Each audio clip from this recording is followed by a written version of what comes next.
para hablar un poquito de Aristófanes.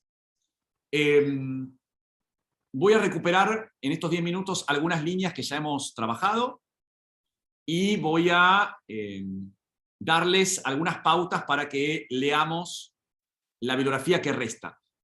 Para la clase pasada ustedes tenían dos textos. Uno, que si no lo leyeron yo empezaría por ahí, que es el de Claudia Fernández, que es la introducción y que es muy claro, y sobre esto voy a trabajar hoy. Y después el texto de Elena Balzaretti, que ella analiza Lisístrata desde la frecuencia altísima que en la obra tiene la idea de la salvación, ¿no? Lisístrata se propone como salvadora de la Hélade. Y esta idea, digamos, de la salvación tiene que ver, y por eso lo damos al principio, tiene que ver con uno de los objetivos de los héroes cómicos, ¿no? Que es brindar una solución a un problema político acuciante, ¿no? Esto es un poco la idea del porqué de estos dos textos. En términos preliminares, importancia de las representaciones teatrales. Acá repaso cosas que ya vieron, ¿eh? La idea de que hay actores y hay coro. La idea de que hay espacios distribuidos muy concretamente. Hay una orquestra, que es el lugar donde los actores se ubican. Hay una skene, que es esta parte de atrás, donde los actores salen y se cambian. Y está el theatron, que son las filas en las cuales los espectadores se sientan, ¿no? Una aclaración: en el siglo V, este tipo, digamos, de teatros todavía no existen, porque los teatros son en madera, algo más parecido a esta reconstrucción. Los teatros en piedra son un poco posteriores, son a partir del siglo IV y III. En la época de Aristófanes, el teatro era en madera parecido a esto. Así debía ser el teatro de Dioniso. Con respecto, y esto también lo dijimos la vez pasada, a la representación misma de las obras, tragedia, comedia y drama satírico, que son los tres géneros dramáticos, se representan en festivales que son religiosos, en honor al dios del teatro, que es Dioniso, en dos momentos del año: las fiestas de las grandes Dionisias en marzo-abril y las fiestas leneas en enero-febrero. Con un apoyo oficial, hay un arconte, un magistrado de la ciudad, que es el que organiza los eventos. Se establecen liturgias, que son pagos que tienen que realizar los joregoi, los ciudadanos que tienen más plata, que son los que financian estas festividades, ¿no? Es parte integrante de la contribución que estas grandes figuras hacen al desarrollo de la polis. Pagan los espectáculos teatrales. Y hay además concursos dramáticos, porque las obras se presentan en estos festivales en competencias. Se eligen jueces que van a elegir la mejor tragedia, la mejor comedia. Por eso, en Aristófanes es tan frecuente que Aristófanes se pelee con los otros escritores de comedias, ¿no? Y se otorgue un autobombo exagerado. Yo soy el mejor, yo soy lo mejor que le puede pasar a Atenas, no se pierdan esta obra que es la mejor, todos se van a arrepentir si no nos dan el primer premio. Todas instancias en las que el coro quiebra la ilusión dramática y les pide a los espectadores que por favor se pongan media pila y reconozcan lo bueno que está la obra, digamos, representada. Aristófanes está acá. Y esto me parece que es importante destacar. La comedia es un género muy extenso en el mundo griego. La comedia antigua, o arjaia comodia, aparece a fines del siglo V y principios del IV, por eso pertenece al periodo clásico. Luego hay una comedia media que solo se conservó por fragmentos. No tenemos ninguna obra completa conservada. Y luego vamos a tener una comedia nueva, que seguramente vamos a trabajar en algún griego 5 o griego 4, que es Menandro, que es el que va a dar origen, sobre todo, es la figura más importante de esta comedia de fines del siglo III, que va a dar origen a fines del siglo IV, perdón, no tercero, fines del siglo IV, que va a dar origen a lo que luego va a ser en el siglo III y II la comediografía que va a dar lugar a la comedia romana. y por lo tanto a la comedia moderna, ¿no? Las comedias de Plauto o de Terencio, si vieron latín, se basan en la comedia nueva, no en la comedia antigua. Y esto tiene una explicación histórica. La comedia antigua es un producto de la polis. Ya a fines del siglo III, la comedia nueva ya degeneró, digamos, en un momento en el cual el periodo helenístico hace que los elementos políticos de la ciudad sean menos relevantes. Ya hay un ámbito más cosmopolita. Recuerden que Atenas no es más el centro de atención del mundo griego, sino que es Alejandría. Y entonces hay menos posibilidad de criticar a los políticos de la época, los asuntos coyunturales, porque son obras que se representan en todo el mundo griego. Entonces, se vuelven más cosmopolitas y más universales. Si ustedes leen una comedia de Menandro, el humor está dado fundamentalmente por los malos entendidos. Es un humor al mejor estilo a las telenovelas, los culebrones venezolanos, ¿no? O turcos ahora. Dos hermanos que son separados al nacer, que no se conocen, que se enamoran, que después descubren que son hermanos. Esos malos entendidos familiares, una mujer que tiene un hijo que se lo quiere ocultar al marido que está en la guerra, entonces se lo da a la esclava para que sea como el hijo de la esclava, pero entonces el novio de la esclava se enoja porque la esclava tuvo un hijo, ¿con quién tuvo un hijo? Es decir, estos problemas familiares, más propios, digamos, insisto, de las telenovelas de canales de aire por la tarde, son más propias de la comedia nueva. La comedia antigua es mucho más política, mucho más crítica de la democracia. Y esto me lleva a los últimos puntos, que son estas imágenes, para que vean nada más, de vasos griegos donde se representan escenas de comedia antigua. No sabemos de qué obra o a qué obra reflejan, pero sí hay varios elementos, ¿no?, que me parece que son importantes. Primero, las máscaras, típico de cualquier obra dramática griega. Segundo, los falos de cuero que identifican a los personajes masculinos. Fíjense que siempre hay como parte, digamos, de la construcción cómica que tiene que ver con lo grotesco de los cuerpos.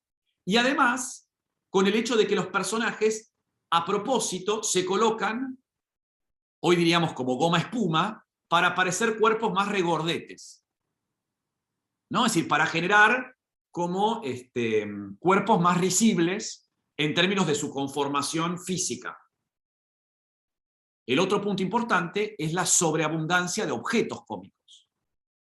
Y esto, las escenas que están representadas en los vasos lo muestran muy bien. Bastones, hachas, cajitas, vasitos, canastas, todo es utilizado como utensilios dramáticos, ¿no? Y además hay mucha gestualidad, mucho movimiento físico, golpes, ataques. La risa se produce por el discurso, pero también por las acciones. Esto en Lisístrata es clarísimo, ¿no? Piensen en los ensayos de Lisístrata con las mujeres al principio de la obra, ¿no? Cuando las mujeres van apareciendo, cuando las mujeres se van mostrando, cuando van interactuando entre ellas. Ángeles. Sí, te iba a comentar si también se observan muchos ancianos, ¿no? Lo que nos habías enseñado del pelo blanco. Totalmente. Acá tienen, por ejemplo, varios personajes ancianos. De hecho, los héroes cómicos, los protagonistas cómicos, en su gran mayoría son ancianos, atenienses, campesinos. Y esto tiene varias explicaciones. Primero, los ancianos suelen ser los más conservadores en términos de valores. Por lo tanto, son los que recuerdan el pasado donde la democracia funcionaba bien, y no esto, ¿no? Esta idea de este topos literario de todo tiempo pasado fue mejor, o la famosa edad de oro, a la que ya no volveremos. Bueno, los ancianos además son cascarrabias, lo cual también es una característica muy cómica, ¿no? Son empecinados. Y además son campesinos, porque los campesinos suelen ser los que más sufrieron la guerra del Peloponeso. Piensen que si hay algo, digamos, que la guerra afecta, en primer lugar, son los cultivos, y por lo tanto los campesinos son los que la peor la pasaron. Por lo tanto, ¿quién mejor que un campesino para darse cuenta cuáles son los problemas e intentar solucionarlos? ¿No? Es decir, son ancianos y de clases trabajadoras. Por eso, Lisístrata y las comedias femeninas son una excepción. Porque el personaje Lisístrata no es un hombre, no es un viejo y no es un campesino. Es una mujer, es una ateniense y es, casi les diría, un personaje anómalo. Una mujer que habla como si fuese un hombre, que da órdenes y que actúa. Digo, alguien podría comparar de manera muy interesante las heroínas cómicas y las heroínas trágicas que se están produciendo simultáneamente. Piensen en Medea, por ejemplo, que ustedes ya leyeron para Griego 1. ¿No? ¿Qué pasa con estos personajes femeninos que aparecen en escena como protagonistas y que representan los riesgos, las ansiedades de una otredad total? ¿No? La comedia explota el hecho de que una mujer que no puede hablar públicamente, que no puede dedicarse a la guerra y que mucho menos puede reclamar la paz frente a los hombres, anulando la actividad pública de los hombres, bueno, esto claramente para un espectador ateniense implicaba o reírse o llorar. ¿No? Es decir, me río de lo que está pasando de nervios. Porque si las mujeres tienen que venir a decirnos cómo nos estamos comportando y nos damos cuenta de que es eficaz el plan, porque el plan de Lisístrata es brillante, ¿no? Hacer una huelga de piernas cruzadas para evitar que los hombres puedan tener sexo con las mujeres hasta que le pongan las armas, la huelga de sexo es, en términos de originalidad, un elemento fantástico, digamos, como motivo para justificar, porque además le permite a Aristófanes jugar con la macropolítica y con la sexualidad de manera constante. La política es sexo, el sexo es política, el sexo es un instrumento de negociación político, y esto es la herramienta que las mujeres tienen para poder llevar su voz al diálogo con los varones. Eso me parece que es lo más rico, digamos, del modo en que Lisístrata se presenta. Bueno, Sí, y también pensaba como el cuerpo de la mujer como campo de batalla, digamos, también. total. Y el falo, que hacen mucho hincapié en, bueno, hacen como muchas alusiones al falo, también Sí. como de poner armas, que decías recién, lo asocio también un poco con el Totalmente. falo como un arma, digamos. Totalmente. Hay una masculinización de la guerra que Lisístrata intenta, digamos, echar por tierra. Eso lo vamos a trabajar cuando vean ustedes la segunda parte de la bibliografía, porque ahí hay varios textos específicos sobre varias escenas concretas, donde esto aparece muy claramente. El humor implica la sátira, la utopía que Aristófanes pone en escena implica la crítica de las instituciones democráticas. La gran duda, como dijimos la vez pasada, es si Aristófanes hace esto porque es un ultrademócrata o porque es un ultraconservador. O critica la democracia que funciona mal, o critica la democracia, punto. Y eso claramente no lo podemos saber. Bueno, solo para terminar, estas son las... Y Lisístrata no quiere decir algo así como la que disuelve el ejército. Exacto. Lyo es disolver o liberar, soltar, y stratos es el ejército. Entonces, Lysistrate es la que disuelve el ejército. Algunos sostienen que esto es el origen de la palabra. Otros sostienen que hay una parodia, y esto lo habrán leído en la introducción de Claudia Fernández, a un personaje público conocido, que era la sacerdotisa del templo de Atenea Polias, que era Lisímaca, que tiene un nombre muy parecido porque Lisímaca es la que disuelve el combate. Lysimage. Lisístrata es la que disuelve los ejércitos. Algunos dicen hay una parodia con relación a esta figura de la sacerdotisa de Atenea. Por eso Lisístrata parece tan masculinizada, porque Atenea es una diosa masculina. No, acuérdense que Atenea nace sin madre, ¿no? Atenea nace de la cabeza de Zeus, con lo cual, con las armas además. No hay diosa más bélica que Atenea, no hay diosa más nacionalista que Atenea, y no hay diosa menos femenina que Atenea. todo esto, no voy a meterme ahí, pero ha llevado a algunos autores, como Milamovitz, a sugerir que Lisístrata estaba representada en escena con traje militar. Es decir, que aparecía en escena disfrazada como un verdadero general de ejército, con todo lo que esto implica, ¿no? De vuelta para la Atenas clásica. Bueno, solo esto para mostrarles que Lisístrata está en el medio de una cantidad de obras que hemos conservado de Aristófanes. Estas son las 11 comedias completas.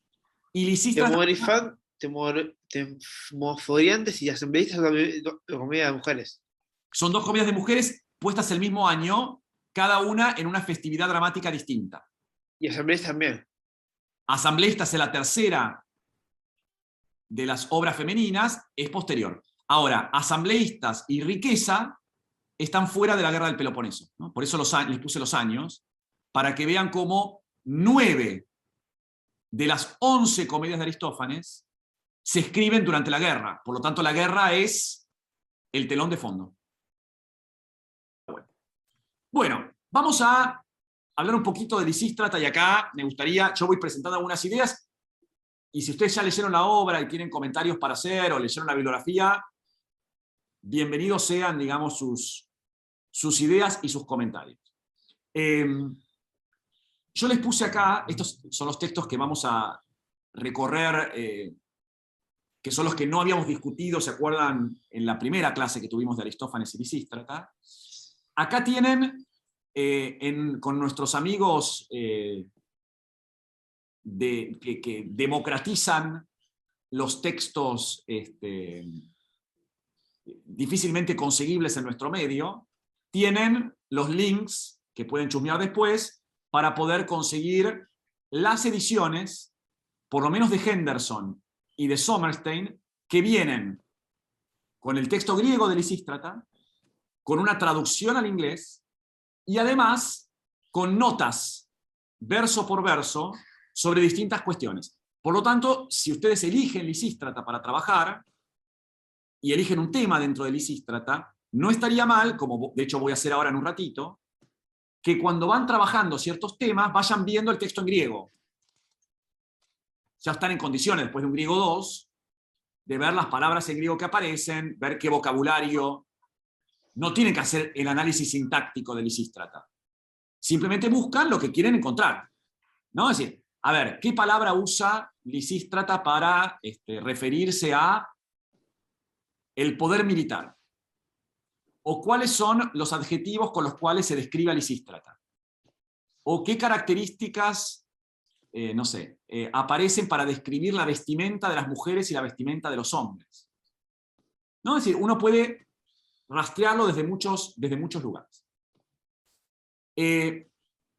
Una de las cosas claves de la obra, y me parece que acá hay un punto interesante para rescatar, es la superposición del plano militar y el plano amoroso, si ustedes quieren, lo erótico y lo bélico, ¿no? Acá, por supuesto, hay mucha bibliografía que compara el ámbito, digamos, de la guerra con el ámbito de las conquistas amorosas, ¿no? Sí, fíjense el hecho también de la idea de la conquista.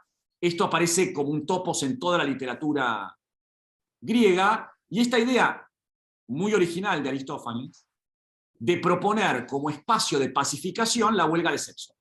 Sí, interrumpir la guerra equivale a interrumpir el sexo, ¿no? Entonces ahí de vuelta hay un juego donde aparece un vocabulario militar y un vocabulario erótico, como esta vasija que seguramente nadie tendría, digamos, sobre la mesa para recibir a los suegros, digamos, en una cena familiar, pero que es claramente, digamos, una vasija de simposio, ¿no? Una vasija de estas que circulaban en los ámbitos de los banquetes y en las fiestas, digamos, de ciudadanos. Ese es un punto que uno puede explorar.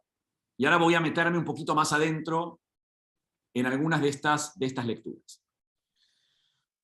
Otro de los puntos que uno podría trabajar, y acá tienen el texto de Mariel Vázquez, en la bibliografía, es esta idea de la mirada femenina sobre la política. Porque Lisístrata, que además está descrita de manera muy masculina, lo vamos a ver, cuando propone la pacificación, compara la ciudad con un ovillo de lana. Teniendo en cuenta además que el tejido es una actividad típicamente femenina, ¿no? Esto lo han visto en la épica también, ¿no? Tanto Penélope como incluso Helena, ¿no? Helena, ¿se acuerdan en la Ilíada que teje también las escenas de la batalla? Es decir, el tejido es una actividad femenina que hace, dicen algunos, que el mundo de lo público ingrese en el ámbito de lo privado, ¿no? Cuando uno teje una escena pública, lo que está haciendo es llevando un asunto de la polis a loicos. Aristófanes hace lo contrario, es decir, lleva el ámbito de lo privado al espacio público. Por lo tanto, lo que un buen político debería hacer, dice Lisístrata en este pasaje, es tejer un manto con el ovillo, digamos, de la propia ciudad, juntar todo, y de hecho los extranjeros en la obra son descritos, digamos, como los nudos que a veces tienen los ovillos de lana, que hay que incorporar también para que el ovillo sea lo más homogéneo posible, y tejer un manto para el pueblo, ¿no? Una metáfora que aparece, digamos, incluso en los spots publicitarios de las campañas políticas contemporáneas, ¿no? Esta cosa de abrigar al pueblo con un manto, ¿no? Y que tiene que ver con llevar esta idea de lo privado a lo público y además concebir el rol de los políticos como un rol casi de protección familiar, ¿no? Esta cosa casi maternal, digamos, de cuidar al demos, de cuidar al pueblo.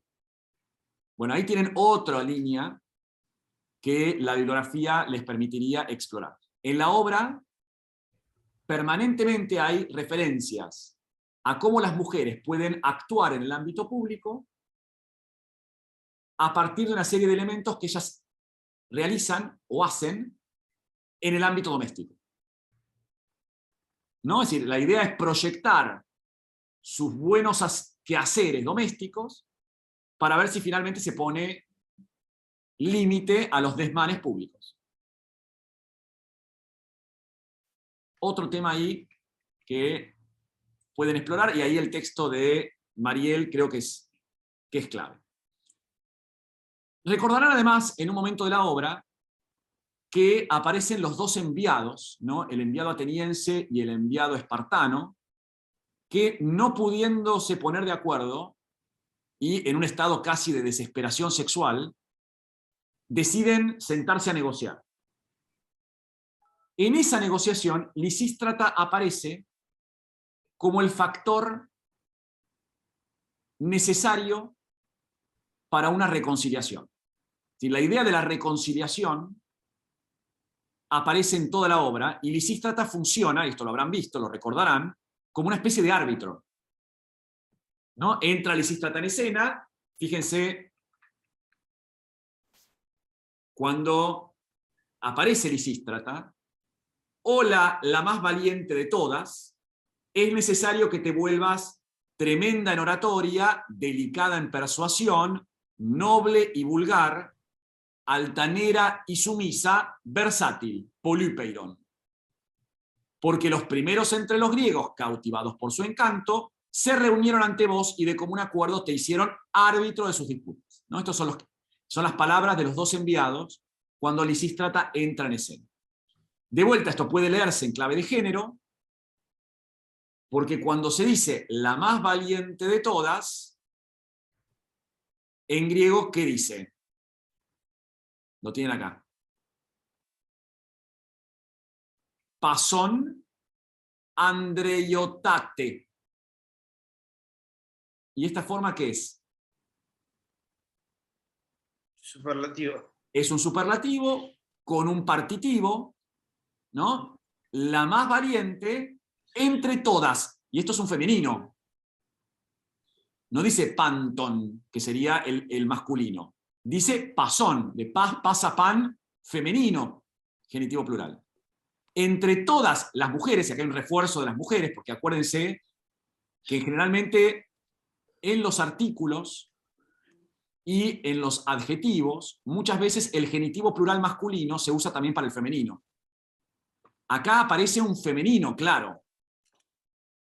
Y de manera contrapuesta, Lisístrata es la más valiente, con un adjetivo valiente, que en griego es andreios, que tiene que ver con la masculinidad. Por eso este andreiotate ha sido utilizado para mostrar que Lisístrata se diferencia del resto de las mujeres. Si ustedes quieren, es la más masculina de las mujeres. Lo cual ha llevado a algunos filólogos, como Wilamowitz, a plantear, cosa incomprobable, que Lisístrata debía estar representada en escena con traje militar. Es decir, aparecería absolutamente masculinizada. A mí mucho no me convence el argumento, pero se los doy para que lo tengan.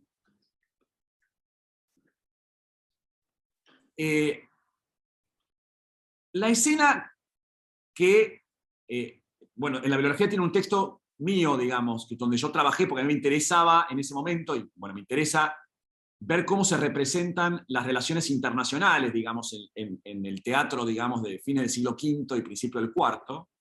Para mí una escena clave para entender el modo en que se describe el juego entre relaciones internacionales o relaciones bélicas y erotismo es un episodio concreto, que es el episodio de reconciliación, o Dialagué.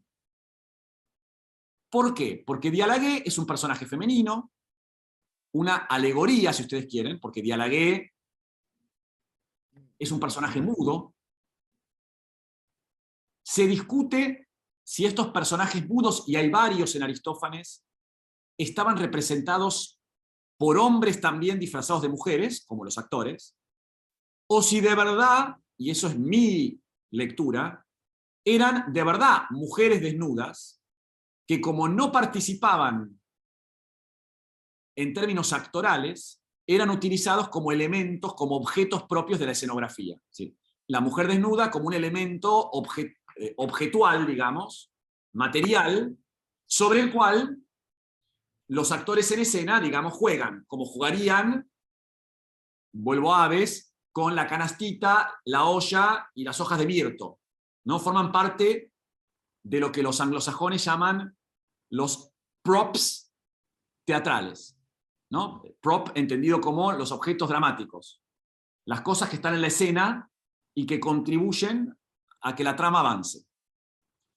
Lo cierto es que Dialagué está muda, aparece en escena, personificación de la idea de la reconciliación. Y no sé si recuerdan qué es lo que ocurre cuando Dialagué entra en escena. ¿Se acuerdan? ¿Alguno? La empieza a tocar, La se empieza a reconcilian. tocar, la empieza a tocar, ¿sí? Y después se la llevan para usarla de sexo Sí. como reconciliación. Bien. En ese toqueteo, digamos, de Dialagué, Así que dicen acá está esta parte de iglesia, esta parte de iglesia. exacto. Primero que aparece una serie de vocabulario obsceno que les muestra un lado B de la cultura griega que hasta ahora no tenían, porque empiezan a describir el culo de Dialagué, empiezan a describir la vagina de Dialagué, ¿no? Y van señalando. Con lo cual, acá ya somos todos adultos porque hemos terminado griego 2, por lo tanto ya pueden empezar a tener una lista de malas palabras en griego. Aristófanes es una fuente, un reservorio inagotable. Hay un libro de Henderson que se llama La Musa Manchada, The Immaculate Muse, donde Henderson, además, está escribiendo este libro en la década del 70 en una Inglaterra bastante cerrada en respecto a los estudios clásicos. Henderson dice, bueno, ya es hora de superar esta mirada de la cultura griega como una cultura victoriana. Los griegos eran como nosotros, ¿no? Digamos, usaban malas palabras, usaban metáforas eróticas, eufemismos para las partes del cuerpo, terminología para todos los fluidos del cuerpo en todo sentido y tenor. Bueno, entre ellos las partes de Dialagué que aparecen descritas. Pero lo interesante para una mirada política es que cuando se describen las partes del cuerpo se las compara con lugares geográficos. Entonces, al describir el trasero de Dialagué, por ejemplo, el espartano dice: nosotros estamos de acuerdo si alguno nos quiere devolver el redondel, ¿no? Seguramente estaban tocando el redondel de reconciliación. Lisístrata le pregunta cuál, y el espartano dice: Pilo, que hace tiempo estamos reclamando y toqueteando. Pilo es un promontorio que en esta época está en disputa entre Atenas y Esparta. Por lo tanto, hay un juego entre el cuerpo de Dialagué y los territorios que están siendo conquistados por atenienses y por espartanos simultáneamente. Y esto es de una sutileza por parte de Aristófanes que permite jugar con los múltiples niveles de metáforas, ¿no? Fíjense acá. Bueno, además Pyle, además de que Pylos es este promontorio, Pyle significa puerta. Por lo tanto, además, llamar al trasero puerta tiene otro juego, otro nivel también de reflexión. Lo mismo acá, ¿no? Bueno, ¿cómo se dice? Dennos primero Equinunte, acá, Equinunte de vuelta, otro lugar geográfico en disputa, el Golfo Malíaco, que está por atrás, y las piernas de Mégara. Claramente están tocando las piernas de reconciliación. Mégara era famosa por los muros.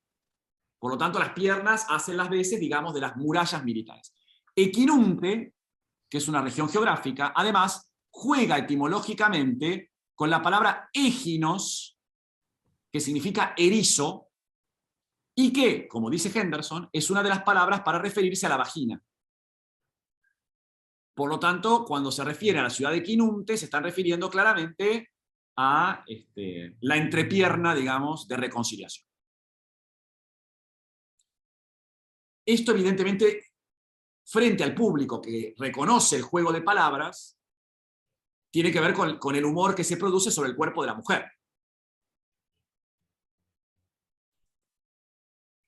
Lisístrata va a terminar la escena de reconciliación diciendo: dejen de discutir por un par de piernas, ¿no? Parodia, además, respecto del relato tradicional de la guerra de Troya, ¿no? Que en definitiva fue iniciada, justificada y defendida por un par de piernas, ¿no? En ese caso está bien, las de Helena no serán, digamos, las de Dialagué, pero en fin, hay un intertexto ahí con el rol de las mujeres en los conflictos armados, las mujeres como origen de conflicto armado, lo cual en una obra donde Lisístrata es mujer y quiere poner fin a la guerra es como la contracara, ¿no? Helena da origen a la guerra, Lisístrata quiere poner fin. Y además hay un doble nivel femenino. Digo, Lisístrata es un tipo de mujer diferente de Dialagué. Mientras que Dialagué es un objeto totalmente pasivo, Lisístrata es la que orquesta la negociación diplomática, ¿no? Entonces, todos estos niveles me parece que están buenos a la hora de entender un poquito más por dónde va la obra, ¿no? Y qué es lo que hay atrás de la obra. Acá les traje esta cita, digamos, de un texto de Doherty. Hay muchos autores que trabajan esto, pero me parece que la presentación de Doherty es interesante, porque ella sostiene, en este libro sobre la colonización griega, que hay múltiples metáforas para marcar la idea de la colonización. Una de las cuales es el discurso de la conquista amorosa y de la violación, ¿no? Es decir, la dominación hegemónica, la conquista de un pueblo extranjero, se asimila poéticamente a la conquista de una mujer. ¿Por qué? Porque la ciudad se construye de manera masculina como instancia de agresión y de actividad física, mientras que el otro pueblo, el pueblo conquistado, el pueblo extranjero, es representado como un pueblo feminizado, débil, que incluso se presenta como necesitado de protección. Y acá está el otro nivel. En este discurso de lo masculino hay un doble nivel. Está la violencia física, por un lado, en términos militares, pero en términos políticos también está la idea de la hegemonía como instancia de protección del débil.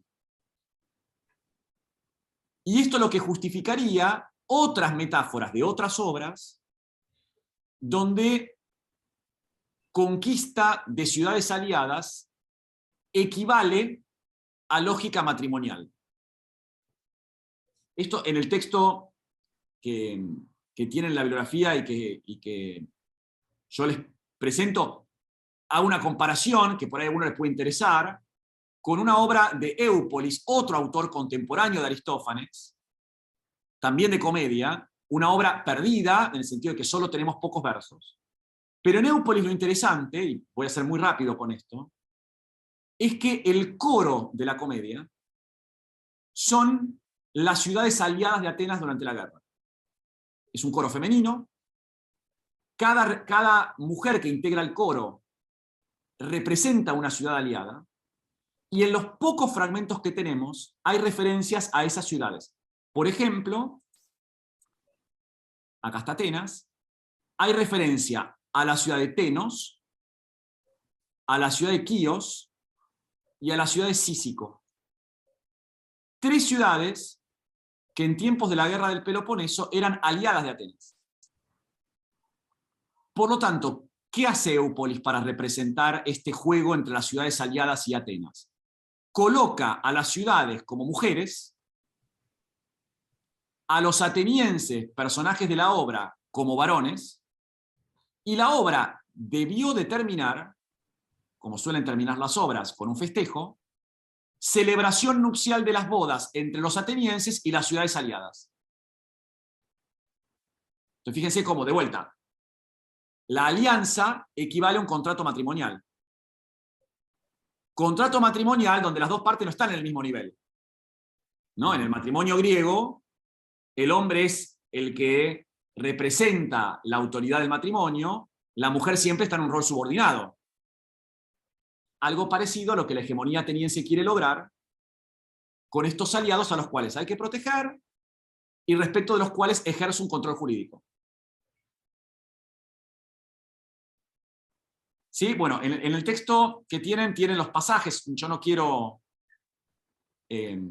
aburrirlos con esta parte y me gustaría sumar un elemento más al final, pero acá tienen, se los voy a dejar en el PowerPoint también, la referencia a las mujeres del coro, ¿no? Por ejemplo, Quíos, por ejemplo, Cícico, ¿no? Una mujer considerada muy rica. En Cícico, de hecho, sabemos que se acuñaban monedas, por eso la propia ciudad aparece como una mujer de buena fortuna. O Teno, aparentemente identificada como alguien que tiene escorpiones, ¿no? En cualquier caso, son mujeres que representan algo así como o el lujo excesivo o el salvajismo más completo. De hecho, fíjense un pasaje de Éupolis también, donde se pregunta respecto de una mujer, con un participio perfecto pasivo. Y esta, refiriéndose a alguna, Jaute, ¿ya ha sido cultivada o solo es tierra rasa? Ese es un fragmento que se conservó, una línea suelta. Esa línea podría ser leída como un juego entre la mujer virgen y el territorio no cultivado. ¿No? La mujer que es tierra rasa, evidentemente, digamos, es totalmente infértil. La mujer cultivada es la mujer que ya ha podido ser objeto de civilización. Ergo, objeto de relación sexual con un ateniense. Otro pasaje dice, tengo un varón muy adecuado para ella. Y la palabra adecuado, epitedeion, es la que se usa para identificar a un novio que está a punto de casarse.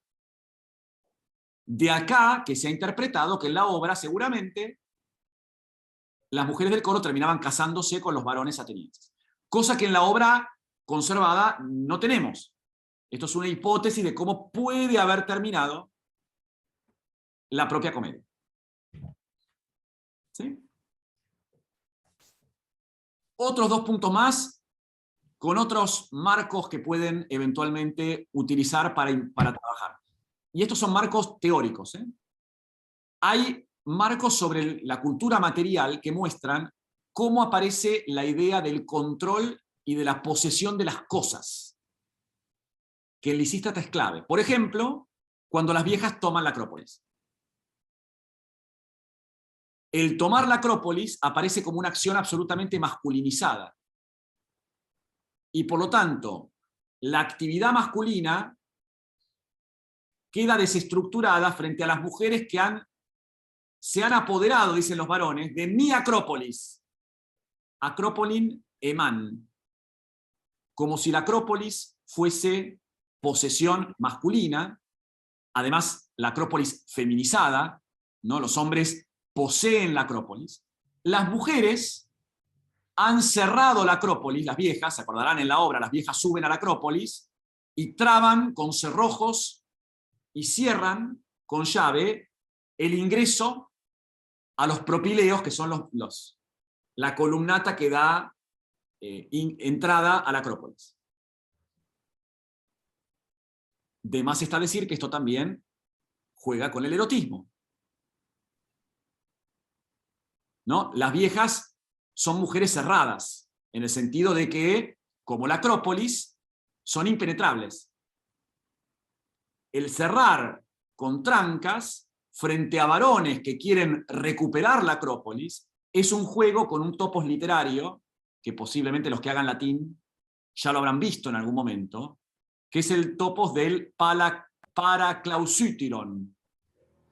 Es decir, es el reclamo masculino frente a la puerta cerrada de la mujer amada, ¿no? Algo así como un Romeo y Julieta, ¿no? Paraclausuteron significa junto a la puerta cerrada. Y es un topo... la canción que vimos en la canción de la golondrina. Exactamente. En la canción de la golondrina aparece el paraclausuteron, ¿no? Los jóvenes que reclaman frente a la puerta cerrada de la novia. Esto tiene una dimensión erótica. Claramente, ¿no? Es decir, es el pedido para que la mujer se abra. Para que la mujer abra sus puertas ante el amante que la reclama. Bueno, esto está parodiado totalmente en la obra. Parodiado en doble sentido. La mujer que se cierra es una mujer anciana, que precisamente son las que no hacen huelga sexual porque no son las jóvenes. Y el segundo elemento paradójico es que los hombres llegan con troncos, de vuelta, referencia fálica por excelencia, que sin embargo no sirven para nada. ¿No? No sirven para nada. De hecho, los troncos de los ancianos son una carga que en definitiva no les permite llevar adelante su objetivo propuesto. Ese diálogo entre los viejos y las viejas de los dos semicoros es un diálogo además donde aparece una reconciliación. Y ahí lo voy a dejar ahí para que lo vean solos. Hay una reconciliación entre los dos semicoros que va a preanunciar la reconciliación entre atenienses y espartanos del final. Así que ahí, de vuelta, ahí tienen un trabajo muy lindo de Claudia Fernández, que está en la bibliografía sobre los hombres de Lisístrata, donde Claudia precisamente lo que hace es explicar cómo hombres y mujeres se contraponen en la obra, a tal punto que cuando las mujeres cambian, los hombres cambian, porque necesitan estar en los dos polos contrapuestos para que esto provoque risa. Sin la antítesis varones-mujeres, esto no tiene ninguna razón de ser. Bueno, les voy a poner en el PowerPoint que les voy a subir todo el diálogo entre los viejos y las viejas, donde los hombres se quejan de que las mujeres son el peor mal que existe, ¿no? Son totalmente misóginos, y las mujeres viejas logran convencer a los hombres a partir de cierto cariño, ¿no? Los quieren bañar. De hecho, no sé si recuerdan, pero las viejas les proponen sacarle un bichito que tienen en el ojo. Y eso termina, muy rápido, porque ya estamos en hora, eso termina, ¿ven? Si no me hubieses amargado, yo te habría sacado este bichito que tenés metido en el ojo. ¿No? Le saca el bichito y esto termina por parte de la mujer intentando reconciliarse. ¿No? Dice, te voy a secar el llanto, aunque seas un maldito, y te voy a besar. Le dice la vieja una vez que el viejo está conmovido porque el bichito que tenía en el ojo fue sacado. Ojalá que no lleguen ustedes en buena hora. Son aduladoras por naturaleza, dice el corifeo masculino, y es correcto y está bien dicho aquel refrán que dice, ni con las muy dañinas, ni sin las muy dañinas. ¿No? Ya los griegos tenían esta expresión de que las mujeres son un mal necesario. Ese mal necesario se traduce en un acuerdo de paz entre los dos semicoros. Los viejos y las viejas del coro acuerdan la paz. Se unen y entonan un canto. Y esto ocurre exactamente antes de la escena de reconciliación con el embajador ateniense y el embajador laconio. Por eso, y esto también lo trabaja Claudia Fernández, Lisístrata también tiene, y acá termino, una dimensión metateatral. Desde el comienzo de la obra, cuando las mujeres diseñan el plan, están practicando el diseño de la puesta en escena de la obra. Por lo tanto, son hombres disfrazados de mujeres que aprenden como actores a disfrazarse a su vez de hombres. Esta idea de que la comedia no tiene ilusión dramática, porque la comedia muestra la propia factura, digamos, dramática, la comedia se ríe de la propia puesta en escena, es relevante, sobre todo, fíjense, al final de todo, cuando dice, no nos estamos preparando para decir nada malo, ni una sola cosa de los ciudadanos, sino al contrario, para decir y hacer todo lo bueno. El verbo paraskewazo, que acá las traducciones suelen decir preparar, en rigor de verdad, para el lenguaje técnico, digamos, de la actuación, significa ensayar una obra. De hecho, skewe, ta skewe, son los objetos teatrales. Por lo tanto, cada vez que aparece el verbo skewazo, estamos hablando de una puesta en escena. Es una preparación de la fiesta, pero a su vez es una preparación para la propia dramatización de la obra. Y esto es típico de Aristófanes también. Crear humor con el ensayo literario, con el ensayo teatral, digamos. ¿Sí?